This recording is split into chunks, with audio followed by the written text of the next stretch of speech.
Really excited to see everyone here. I think that this earlier today, with all the presentations, the great conversations have been super exciting. I hope everyone's feeling inspired.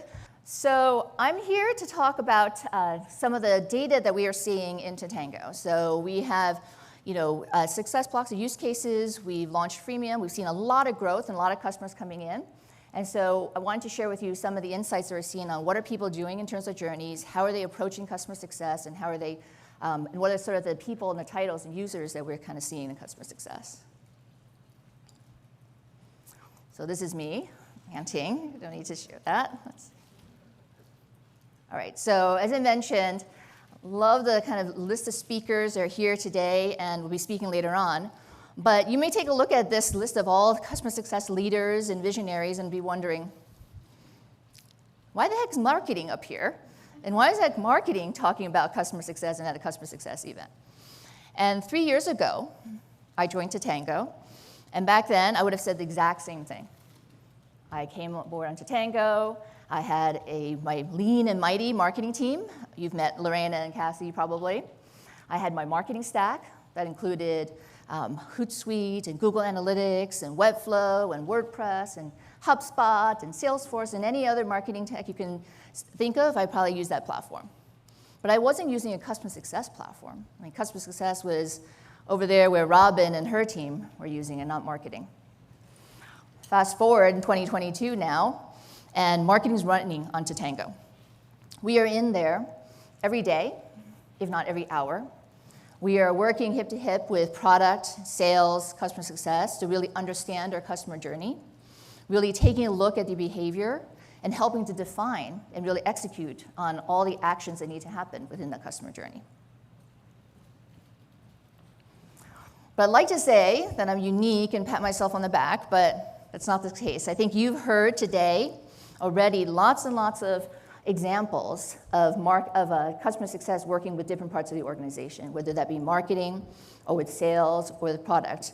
And it's truly exciting because I think this is a great future for how customer success is really becoming a shared customer OS, a shared opportunity to really provide those really kick-ass experiences that our customers are looking for.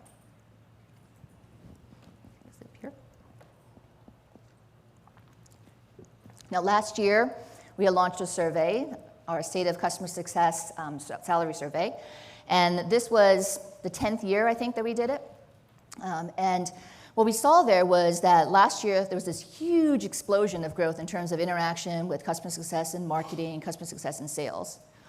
And the question I had from most customer success people were, well, is that just like case studies or getting speakers to events like this, or running some NPS campaign? What is this, right? This is not really interaction. And when we take a look, though, what's exciting to see that when you take a look at the actual data, that it's not just those point-in-time activities, initiatives. It's actually truly working together to define the journey for the customer. Look at all of the different teams that are working to define workflows and use cases. We know customer success is not something that's just a one-person activity. It's not for one department. It's not one team. It's everybody's responsibility. And today, people in all parts of the organization are working on different aspects. They're part of the whole customer journey.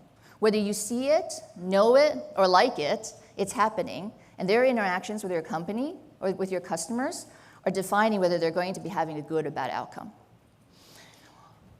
You see here, see my pointer works, right? The yellow here, marketing. Marketing working on things like freemium. We heard a few customers today talk about freemium and free trial experiences. And we at Tatango will launch our freemium business, which was both a smaller set of functionality that's limited for people, as well as a free trial experience for 30 days for customers. And we're working on the customer journey and what that looks like. Sales is in here working on with customer success on renewals and upsells, which kind of makes sense. Onboarding, we heard from Katie, we're looking at the journey for both digital onboarding as well as managed onboarding experiences. And customer success operations working on and support looking at risk. Or even analysts. I think Madhavi was talking about the data insights team. looking at information around your voice of customer, your CX experience as well. So everyone has a part that they're playing in terms of the use case and the workflows within the customer journey, but it's not defined, it's not thoughtful, it's not holistic right now.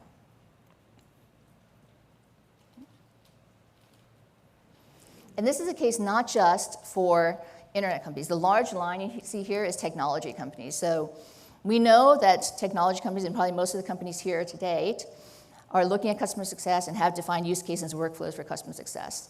But it's actually happening across all different industries. We're seeing finance, managed services, nonprofits, manufacturing, construction, all coming in and utilizing customer success solutions.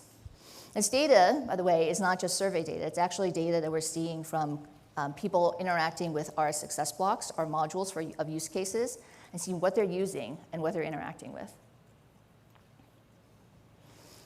In 2018, Guy and Ravit went on a roadshow. They got on a plane, went to meet face-to-face, if you remember what that looks like, have meetings, to talk to customer success leaders to see what were the actual use cases they were working on, what kind of distinct workflows.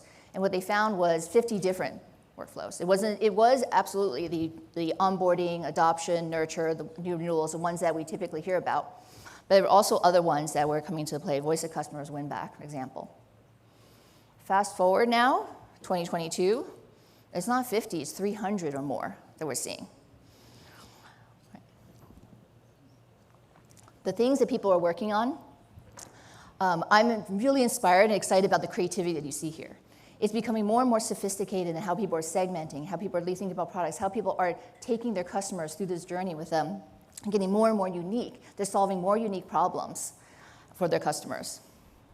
This is only the top list, but there's more than that. And you see ones that are not the traditional customer success use cases. You're seeing those examples of customer success interacting and doing workflows around the POC, for example, the pre-sales experience. Or you're seeing customer marketing, right? Not just references and NPS, but actual other customer marketing activities as well. We're also seeing that there's starting to be more distinct approaches to customer success. This is when you think about how you are starting and thinking about how you want to approach success. There's typically, there's now 3 different ones that we're seeing. One, which is a high-touch model, and this is how your organization is thinking about. High-touch means you may have an organization where 50% or more of your revenue is coming from strategic accounts, a small set of accounts. And what we see there is that the focus first comes in terms of risk onboarding, and for those accounts, and really kind of enabling their success and adoption. And then there's more activities in terms of getting to understand those customers, the relationships with customers, and what their outcomes, the outcomes that they're achieving for their customers, so that you are building sort of outcome success plans with them and really kind of objective-based goals. With a digital-first model, what we're tending to see here is companies who 90% of what their engagements is going to be digital, right? The other 10% may be more people-based. And they typically pick 1 or 2 workflows, typically on adoption or onboarding, and roll out communications across communications and other engagements across the organization. And they're continuing to then iterate on this, right? Really growing more and more of those communications in a digital fashion. And adding more use cases in terms of renewal, automated renewals, or an automation in terms of expansion. And then when they do need those 10% where you're bringing in some people, there's often pooled CSM models there, where you're kind of bringing people coming in, and it's not a one-to-one relationship, there's a pool CS in place. And then you have hybrid models here, where you have cohorts that you're looking at. I'm looking at Stephanie over there, when she's talking about the cohort of the digital tech touch and the cohort of the high touch. Again, this is how you're approaching, you're thinking about, you're kind of how you're doing customer success. Right? Either fully high touch first and the evolution to digital, or the hybrid, which is coming in and saying, look, I know I have 2 customer bases I want to get started with. I'm going to do one that's high touch and one that's very digital, and I'm going to start and roll out with one, but immediately get the other one up and going already. Right? And those typically are like an onboarding, adoption, or a nurture. And then once you have kind of those 2 segments, a high touch and also the digital for certain cohorts, then you get into thinking about sentiment. You start thinking about also if you have a free trial, a trial before you buy type approach, and those kind of those use cases.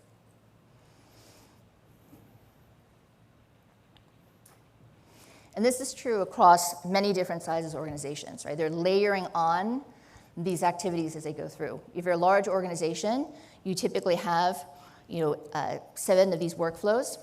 And we call them success blocks. And for those of you who don't know success blocks, I'm not sure how many here. So success blocks, if you go into Tatango, and we have a free trial version so everyone can go in and try it as well, you basically will land in kind of different success blocks, which are use cases. Right? They basically capture specific use cases like what I just showed you and give you embedded in their best practices for campaigns and for success plays and playbooks that you can launch with different parts of your organization or different parts of customers.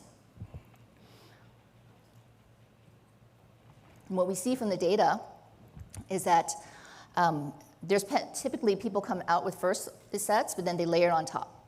Right, they will come through and do, in the large enterprises example, we'll see about 7 or 8 the first time they launch. It could be onboarding, but onboarding for different segments, right? It could be different regions or the same kind of use case, but for different audiences, different customer bases. And then they'll come on and add to that, right? As they're growing their business, as they're starting to understand their model and understand their journey. That's the case regardless of what size you are as a company. What we're finding, though, is that when you think about acceleration, when you think about really getting to kind of the best of breed, they're doing this, it's not really about how you're layering on, but what are you doing in terms of your execution model and your engagement model inside those use cases.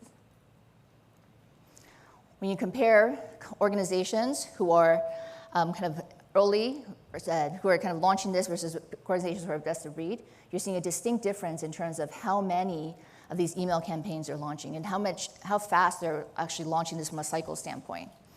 You can see here in terms of the numbers that typically those who are kind of digital first or really kind of engaging in terms of that digital tech touch fashion, first stage they're already launching 100 campaigns across the organization compared to those that are 15 or so.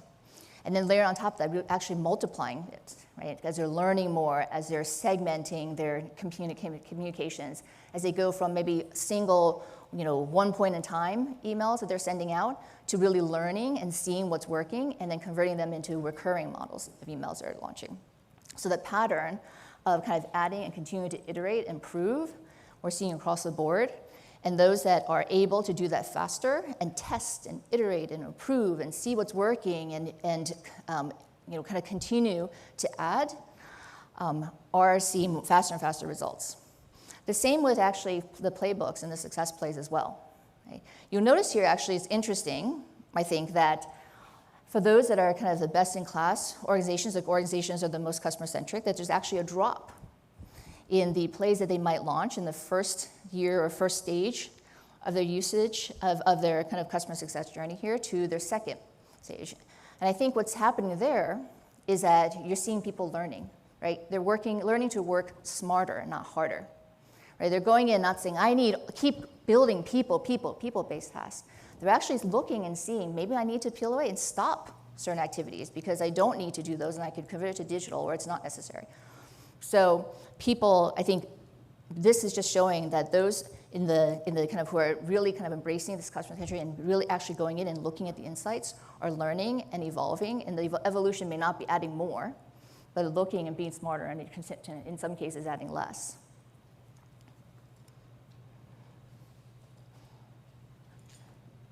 Now we talked about Canvas. Nate gave that wonderful demo earlier.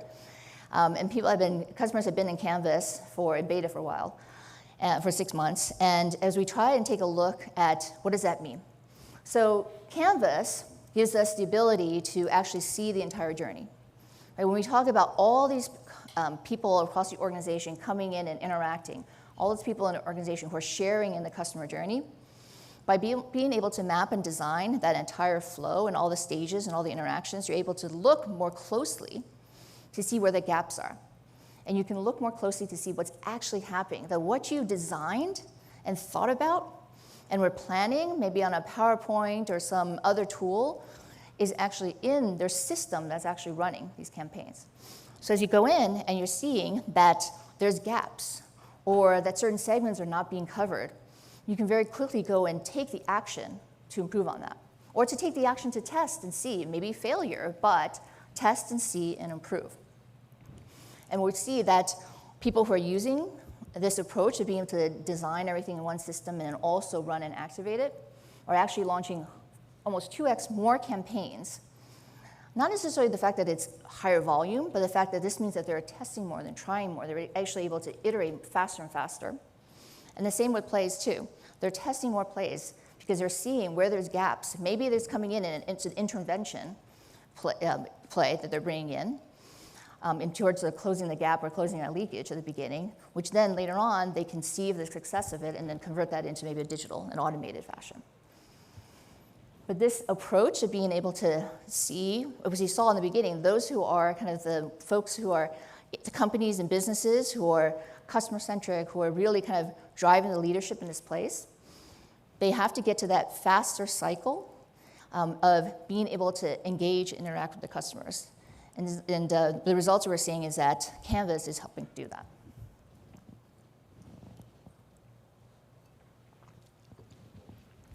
Now, what does that mean? This faster learning and faster iteration, how does that impact financially? So when we take a look at the numbers, what we're seeing is, if you have a shared customer OS, right, one that your organization has put in place that's helping to automate the communications, that's helping you to really engage with your customers from a holistic standpoint across their journey, helping to bring all these different parts of the organization together, that's great.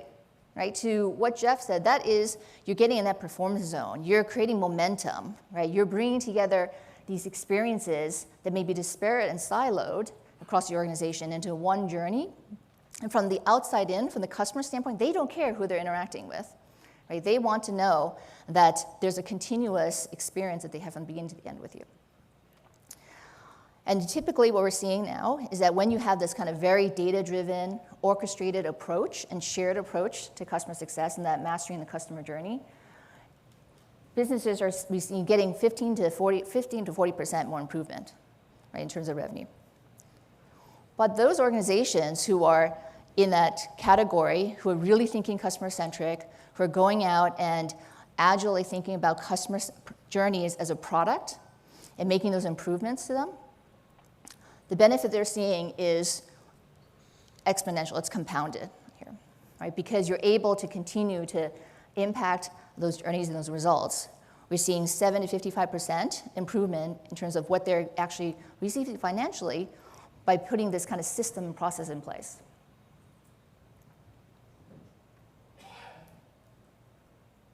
Right. I think that was my last slide, but I think to the theme that we are talking about today in terms of unleashing customer success, we talk a lot and we've heard a lot about examples and case studies, and this is to take a look at, I think that the data actually proves, and this is a data-oriented session here, but the data is proving, right, that people across the company are doing customer success and managing customer journeys, right?